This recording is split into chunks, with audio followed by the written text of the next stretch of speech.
Okay, so here's my first attempt at a saltwater aquarium. I've had it going since about, well, sometime during the early part of this year, probably around March or April when I started. And it originally started out to be my nursery, but it's turned out to become my main tank because my other tank's having some problems. I've got a nano tank that's got some serious algae problems, and this one seems to be doing a lot better, even though it itself has some algae problems, as you can see. Brown hair algae on all the macro, the caulerpa. There's algae on the sand at the bottom, but it's not as bad as it used to be. I've started treating it with API algae fix, and despite all the negative reviews on Amazon, I seem to have some pretty decent luck with it. It hasn't killed anything that I want to stay alive. None of my macroalgae has suffered, and none of my livestock looks like it's having problems with it. No stress or anything like that.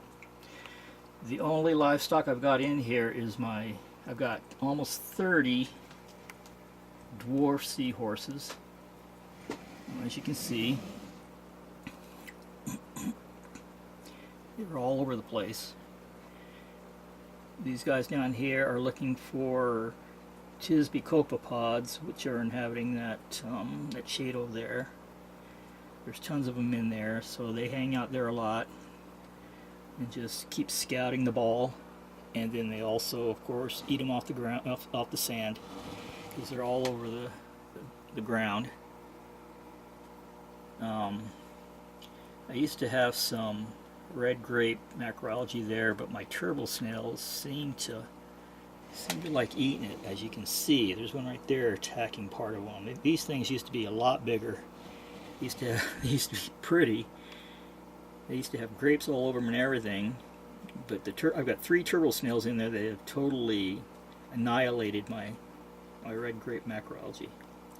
And they also seem to like the Gracelaria hyee macroalgae, because I used to have a bunch of that, and they were eating on that too.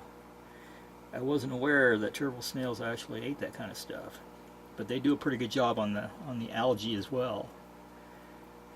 But they can't keep up with the rate that the algae grows in this tank, so I had to, like I say, resort to some algae fix. Back there, I've got a feeder that I put together. It's a feeding station, and you'll see there's one lazy dwarf seahorse in there. I call him lazy because he doesn't want to go out and catch him like all the other seahorses. He wants to eat the baby brine shrimp at his leisure.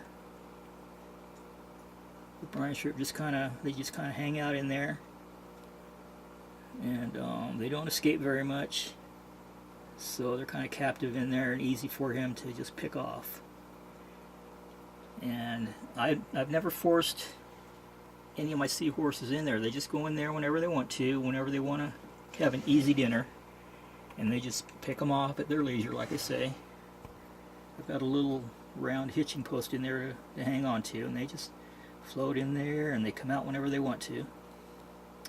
I made that out of a plastic soda bottle, and it's mounted to the glass with a little suction cup, so that works out pretty nice.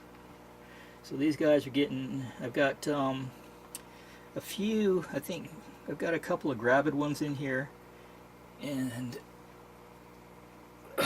I've also, my latest addition is this one right here.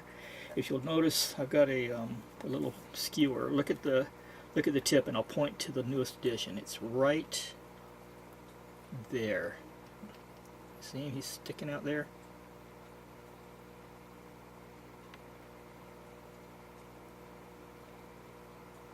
That's him right there.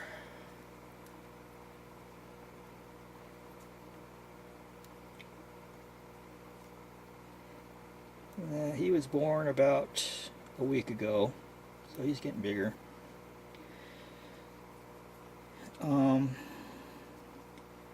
I used to have several more infants in here.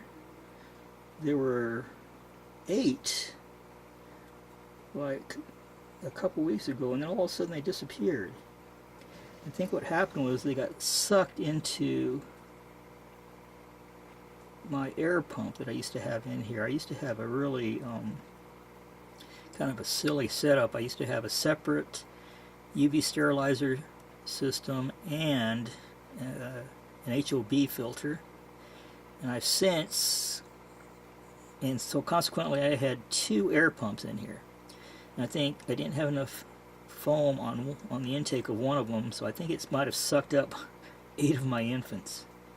Because one day I just never saw them again. They were all over for a while, and then all of a sudden they just disappeared. So I think they got sucked up into the air pump. So like I say, I converted over to a different system. I now have a single canister filter feeding my UV sterilizer. So I only have the one intake now. And I keep my eye on it pretty closely to make sure there's nobody appearing to be stuck to the foam. It's feeding time, as you can see. I've got tons of baby brine shrimp in there swimming around.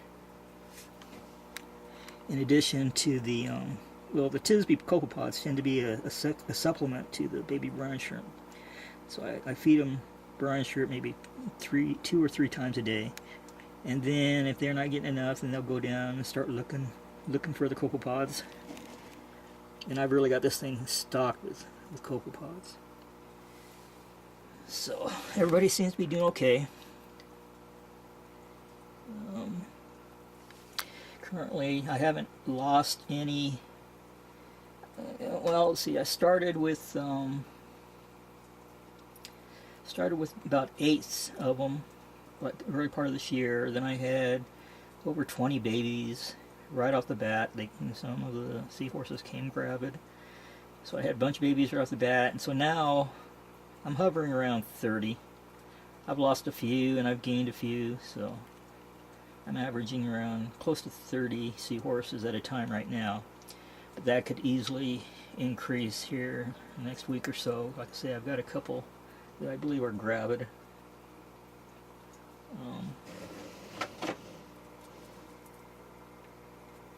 But they all seem to be healthy.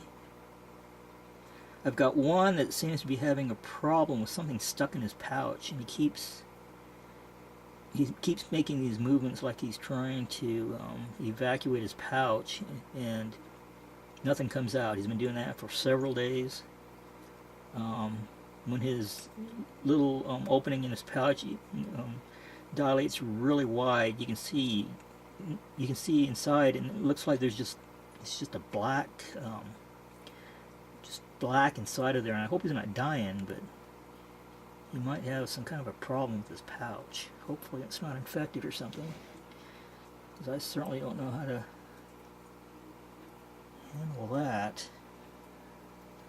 Might have to resort to some antibiotics, but I don't know, it might be kind of hard to treat him because he's so small. But he's still alive and moving around pretty good. He just makes the contraction movements like he's trying to have a baby or something every once in a while. But other than that, everybody seems to be pretty healthy. You're doing fine. I've got 3 turtle snails in here.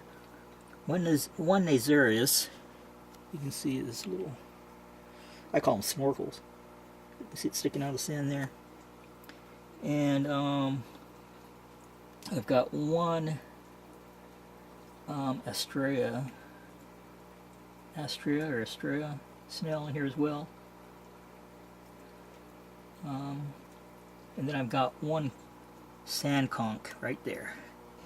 That guy right there who seems to be eating. You can see his mouth out there.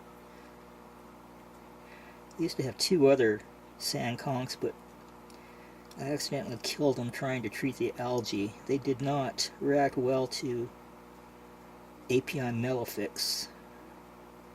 They did not like that stuff at all, and they promptly died when I dosed the tank. So now I'm very careful about what I put in here. I don't use a full dose of the algae fix.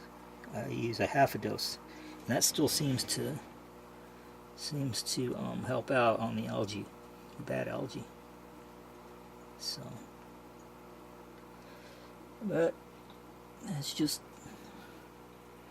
how everything looks right now. Hopefully I'll get better and better at this. One day my goal is to get to a much bigger tank. This is only a 10-gallon tank. And once I get this down perfectly, what I consider perfectly, then I'll move on to something bigger. This one keeps me pretty busy, just at a 10-gallon tank.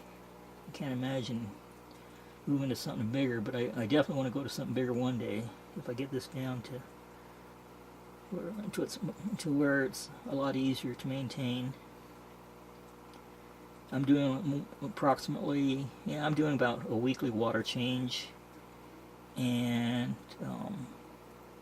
filter maintenance.